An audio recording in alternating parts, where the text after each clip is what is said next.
বাংলাদেশের মানচিত্রের দিকে তাকান। বাংলাদেশের মানচিত্র তিন দিক থেকে ঘিরে রয়েছে ভারত। রক্তচক্ষু দিয়ে ভারত বাংলাদেশের দিকে তাকিয়ে রয়েছে।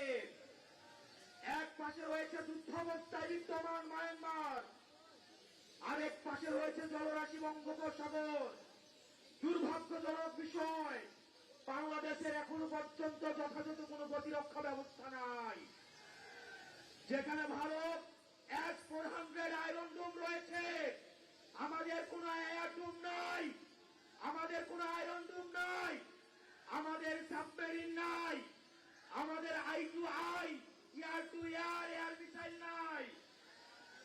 আমরা ভারতের যে অস্ত্র রয়েছে, পার্শ্ববর্তী দেশের যে ধরনের প্রতিরক্ষা ব্যবস্থা রয়েছে, আমাদের বাংলাদেশের প্রতিরক্ষা ব্যবস্থা বলতে কিচ্ছু নাই।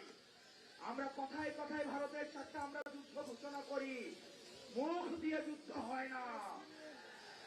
প্রিয় গাজীপুরবাসী তরুণ প্রজন্ম, আমাদের আত্মরক্ষার জন্য আমাদের যুদ্ধের প্রয়োজন নাই।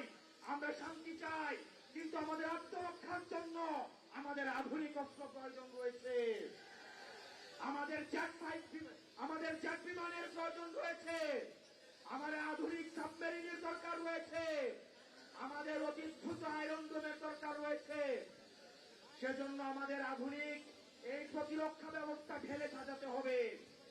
আমরা এনসিপি যদি সুযোগ পাই, আমরা যদি ভবিষ্যতে এনসিপি যদি সুযোগ পাই, আমরা অবশ্যই বাংলাদেশে প্রতিরক্ষা ব্যবস্থায় আমরা অবশ্যই সমৃদ্ধ হব।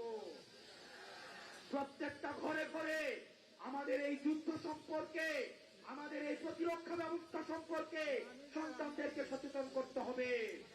শুধু লিপ সার্ভিস দিয়া ভবিষ্যৎ বাংলাদেশে সার্ভাইভ করা কোনোভাবেই সম্ভব নয়।